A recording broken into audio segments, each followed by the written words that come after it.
أنفسنا ومن سيئات أعمالنا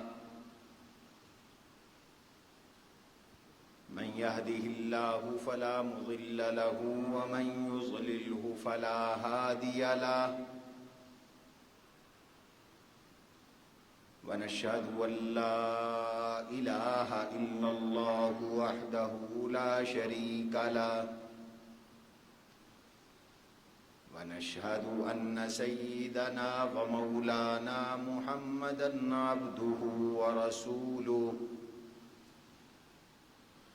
صلى الله تعالى عليه وعلى آله وأصحابه وأزواجه وذرياته أجمعين إلى يوم الدين. أما بعد فأعوذ بالله من الشيطان الرجيم. بسم الله الرحمن الرحيم.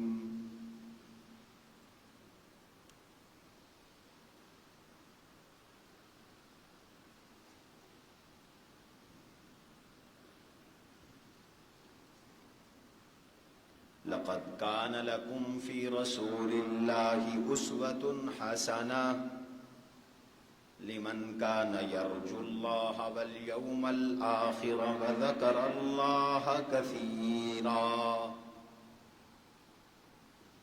وقال تعالى خذ العفو وأمر بالعرف وأعرض عن الجاهلين.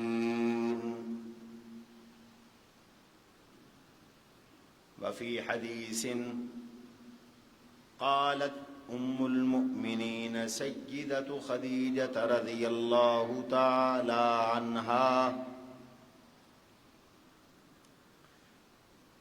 كلا والله ما يخزيك الله أبدا إنك لتصل الرحم وتحمل الكل وتكسب المعدوم وتقرئ الضيف وتعين على نوائب الحق. وفي حديث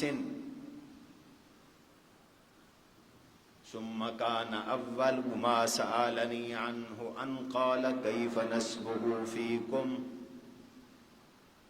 قلت هو فينا ذو نسب قال فهل قال هذا القول منكم أحد قط قبله قلت لا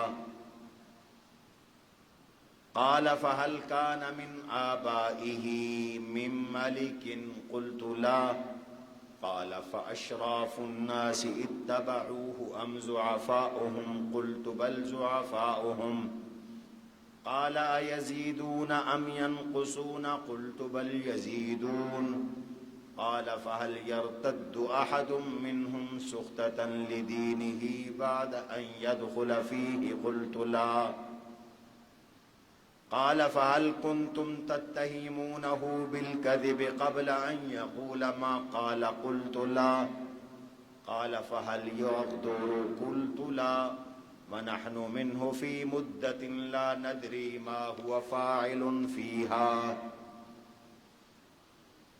أو كما قال صدق الله وصدق رسوله النبي الكريم. اللهم صل على محمد وعلى آل محمد كما صليت على إبراهيم وعلى آل إبراهيم إنك حميد مجيد.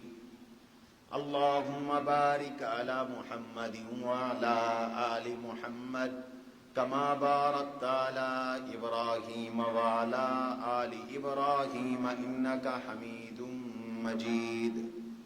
أستغفر الله ربي من كل ذنب وأتوب إليه. أستغفر الله ربي من كل ذنب وأتوب إليه.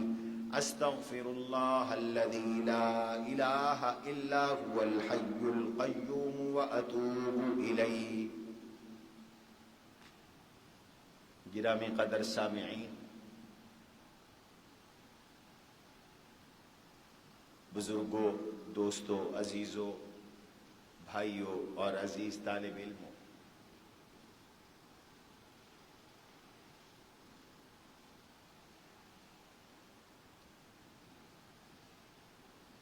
رحمت عالم، شفیع المذنبین، رحمت للعالمین، حضور نبی کریم صلی اللہ علیہ وسلم ہمارے آقا، ہمارے مولا، ہمارے مأوا، ہمارے مرجع، ہمارے نبی، ہمارے رسول، ہمارے مقتدی، ہمارے پیشوا، ہمارے رہبر و رہنما ہیں۔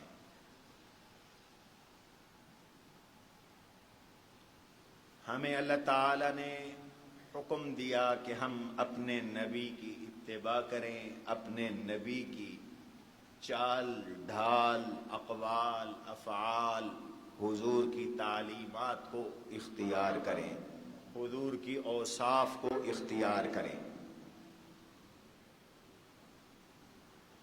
اس لیے سب سے پہلے یہ جاننا ضروری ہے کہ ہمارے نبی تھے کیسے،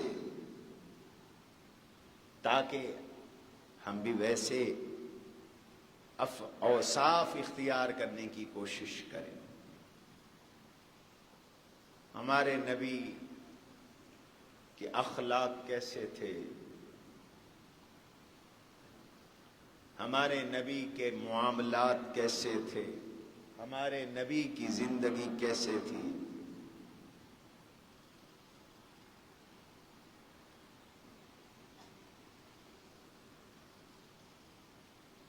آپ کی پرائیویٹ لائف کیسے تھی، آپ کی نجی زندگی کیسے تھی۔ دنیا میں دیکھا یہ گیا ہے، بہت سے لوگ بڑی بڑی شہرتوں کے حامل ہوتے ہیں، لیکن ان کی شہرت اور ان تعریفیں باہر ہوتی ہیں۔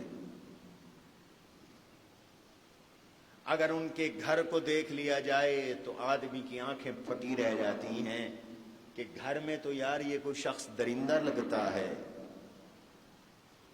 بہت بد اخلاق ہے، اس کی بیوی اس سے اتنی پریشان ہے، اس کے بچے اس سے اتنے پریشان ہیں، اس کے بہن بھائی اس سے اتنے پریشان ہیں، اور باہر تو بڑا نام ہے، بڑے پیر صاحب ہیں، بڑے مولوی صاحب ہیں، بڑے علامہ صاحب ہیں، بڑے شیخ صاحب ہیں، لیکن جب پتہ چلا کہ گھر کی زندگی تو بڑی خطرناک ہے۔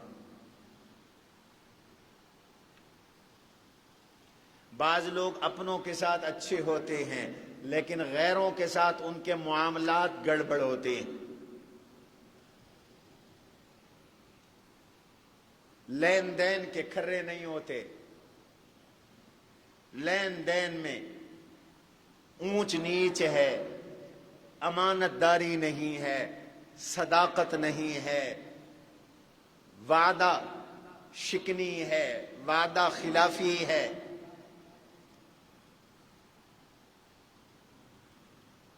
نقص سامنے آتا ہے، زندگی ان کی کسی کے لیے اچھی ہوگی لیکن لوگ ان سے شاکی ہیں، شکایت کر رہے ہیں۔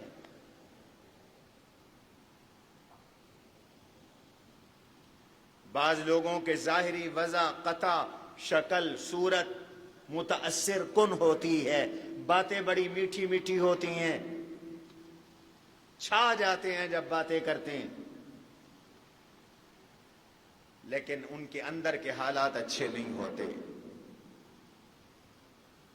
قرآن نے بھی ذکر کیا، وَمِنَ النَّاسِ مَن يُعْجِبُكَ قَوْلُهُ فِي الْحَيَاةِ الدُّنْيَا وَيُشْهِدُ اللَّهَ عَلَى مَا فِي قَلْبِهِ وَهُوَ أَلَدُّ الْخِصَامِ۔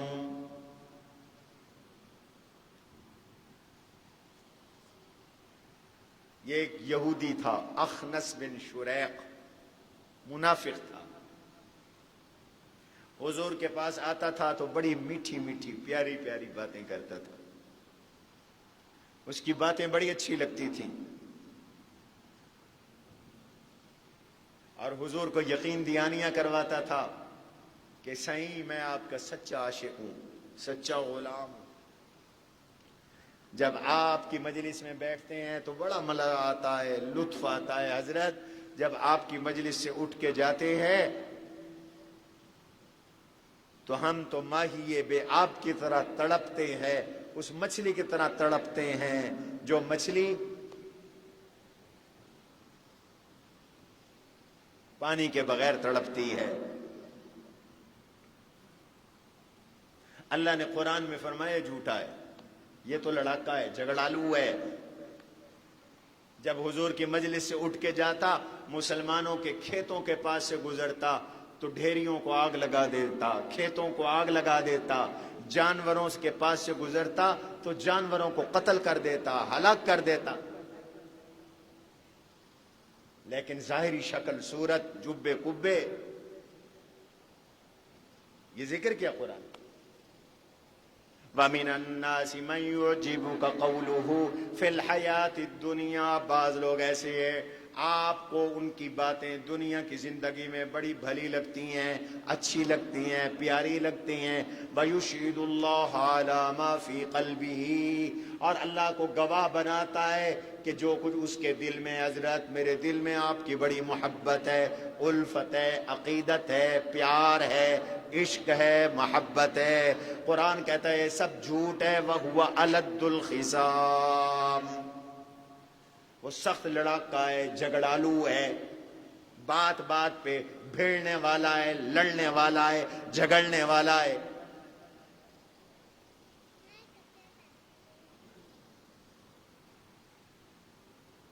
جب یہاں سے اٹھ کے جاتا ہے تو زمین میں فساد کرتا ہے۔ لِيُهْلِكَ الْحَرْثَ وَالنَّسْلَ، کھیتوں کو اجاڑتا ہے، جانوروں کو قتل کرتا ہے، مار دیتا ہے۔ ظاہر کچھ ہے، باطن کچھ ہے۔ آدمی کا ظاہر کچھ ہو، باطن کچھ ہو تو منافقت ہے، نفاق ہے۔ شکل مومنہ، کرتوت کافراں، شکل ہماری مومنوں والی، کرتوت ہمارے کافروں والے، منافقوں والے، اعمال بد، برے اعمال، یہ ایک نوع من النفاق ہے، یہ نفاق کی ایک قسم ہے۔ یہ دین نہیں ہے، یہ نبی کی اتباع نہیں ہے، یہ عشق نہیں ہے۔ دو واقعات قرآن نے اور پیش کیے۔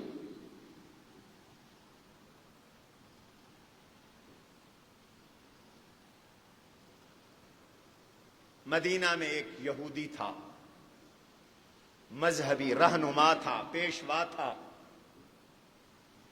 اس کا نام تھا فخاذ بن آزر، نام بھی لکھا ہے۔ قرآن نے اس کا ذکر کیا، اس کی بددیانتی، اس کی کرپشن، اس کی خیانت کا ذکر کیا۔ وَمَنْ إِن تَأْمَنْهُ بِدِينَارٍ لَا يُوَدِّهِ إِلَيْكَ إِلَّا مَا دُمْتَ عَلَيْهِ قَائِمًا،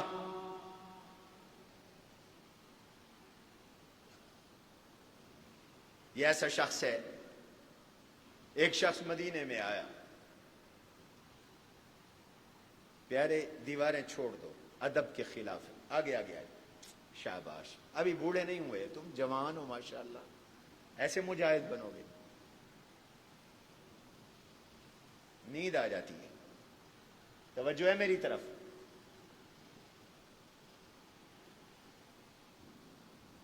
مدینہ میں ایک شخص آیا، اس کے پاس سونے کی کرنسی تھی، دینار، دینار سونے کا ہوتا تھا، تقریباً 4.25 ماشے سونا دینار میں ہوتا تھا۔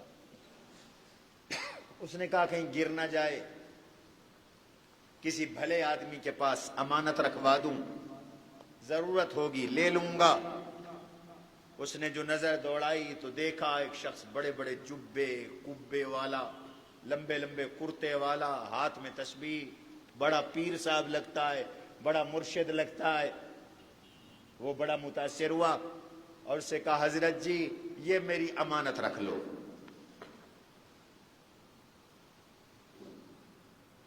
یہ میری امانت قبول فرما لیں، میں بوقت ضرورت آپ سے لے لوں گا۔ اس نے دینار لیا، جیب میں ڈال لیا۔ شام کو یہ شخص آیا، حضرت وہ دینار مجھے واپس فرما دیں، مجھے امانت میری واپس کر دیں۔ تو حضرت صاحب کہنے لگے کون سی امانت؟ کب دی تھی آپ نے مجھے؟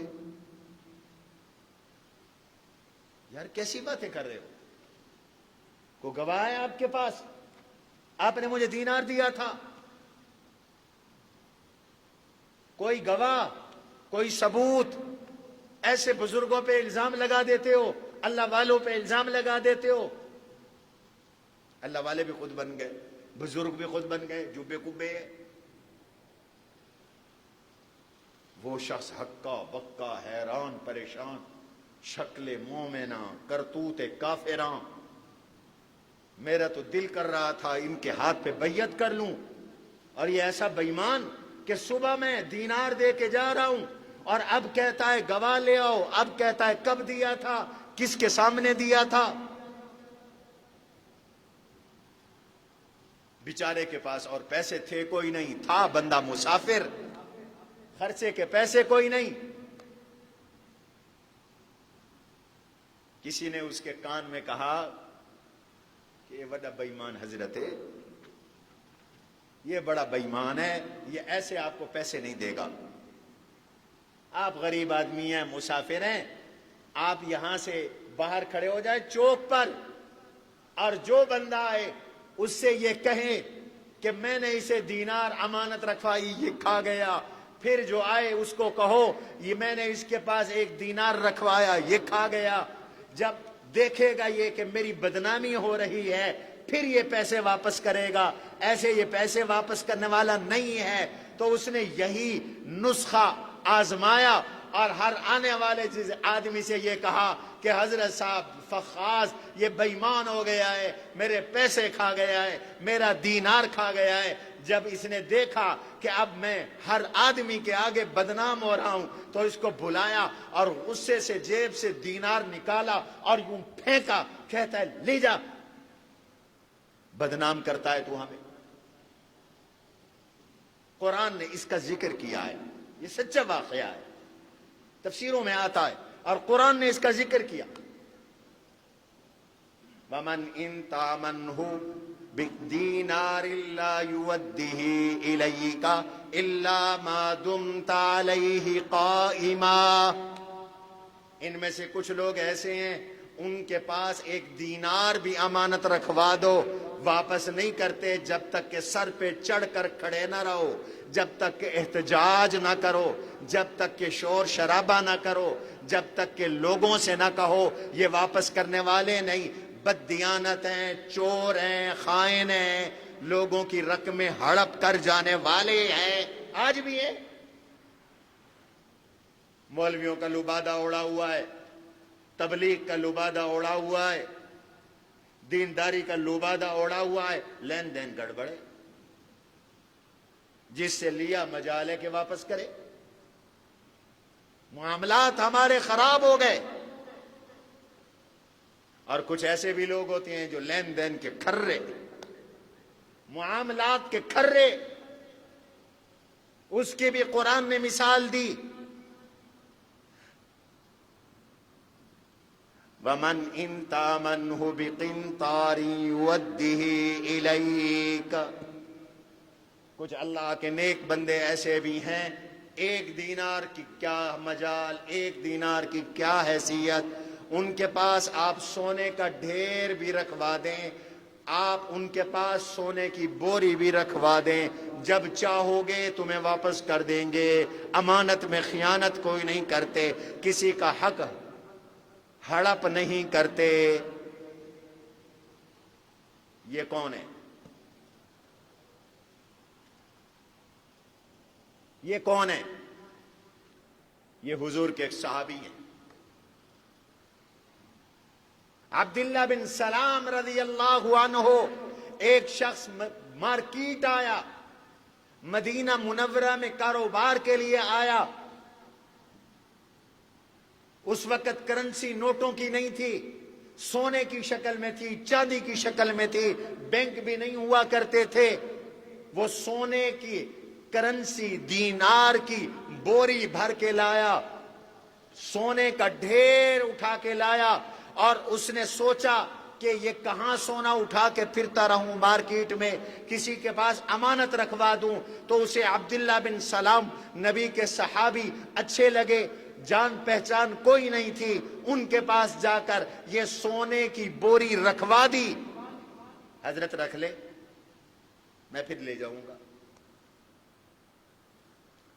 کچھ دنوں کے بعد واپس آیا، میں نے آپ کے پاس امانت رکھوائی تھی۔ ان کا جی بالکل، یہ آپ کی امانت موجود ہے، اٹھاؤ اور لے جاؤ، اٹھاؤ اور لے جاؤ۔ کچھ ایسے بھی دیانتدار ہوتے ہیں، تو مسلمان کو ایسے دیانتدار ہونا چاہیے، اس لیے کہ تم جس نبی کے امتی ہو وہ نبی دیانتدار ہے۔ اللہ نے ان کی دیانت کی گواہیاں دی ہیں، ان کی صداقت کی گواہیاں دی ہیں۔ بڑے بڑی چیزوں میں اتباع تو بعد میں نمبر آئے گا۔ تم سچے نبی کی امتی ہو، پہلے سچ بولنا سیکھو۔ آج امت سے سچ نکل گیا ہے، کذب، بیانی، جھوٹ وبا کی شکل میں پھیلا ہوا ہے۔ چھوٹا بڑا، مرد عورت مجال ہے کہ سچ بولے، ہر بات میں جھوٹ۔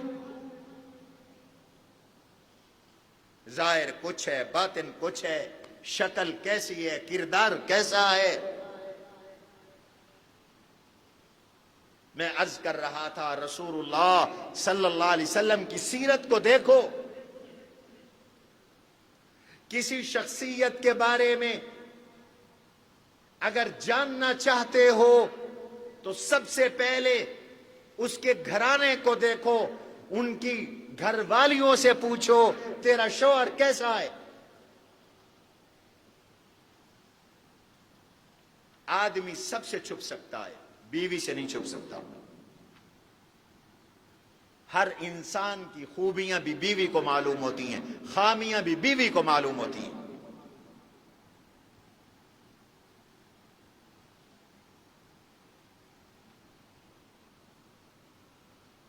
آدمی اپنے گھر والوں سے چھپ نہیں سکتا۔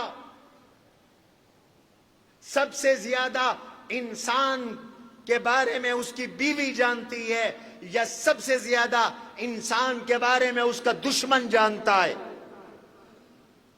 یہ کیسا ہے؟ دشمن کو معلومات ہوتی، مخالف کو معلومات ہوتی، کمزوریاں اس نے جمع کی ہوئی ہوتی ہیں۔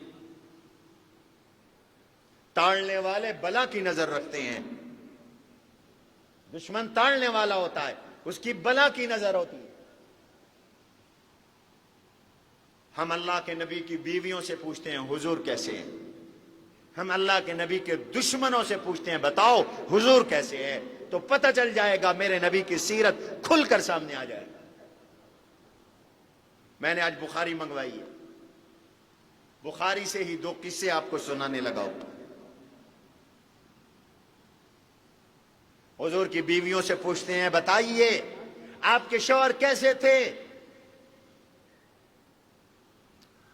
سب سے پہلی زوجہ ام المؤمنین سیدہ طیبہ طاہرہ حضرت خدیجۃ الکبریٰ رضی اللہ تعالی عنہا، جن کے ساتھ اللہ کے نبی علیہ الصلوۃ والسلام نے 25 سال کی عمر میں شادی کی، جب سیدہ کی عمر 40 سال تھی۔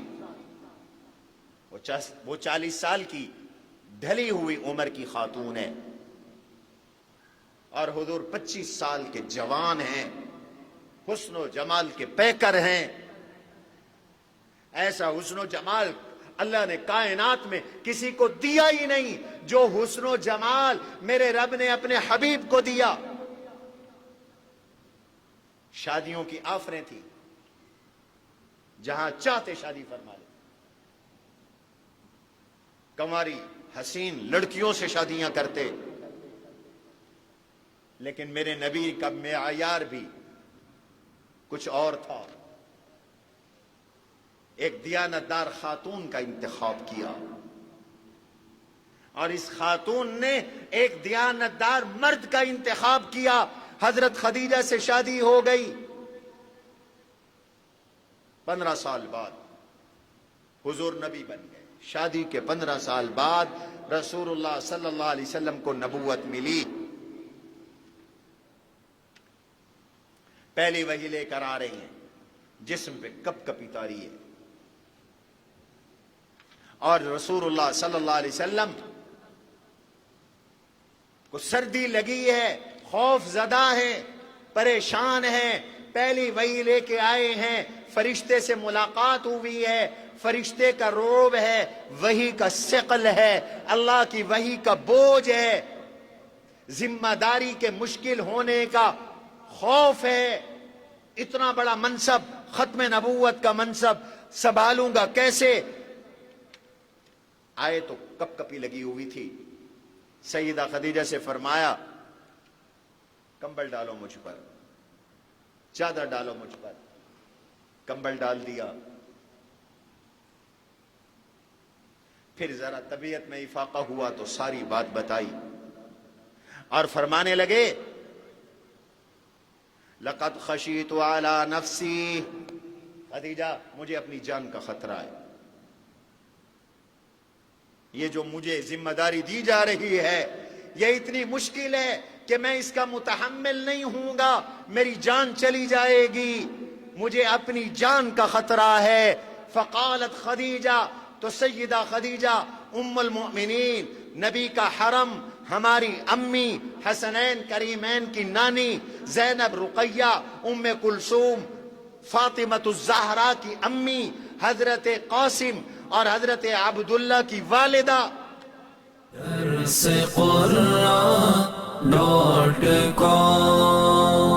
www.darsequran.com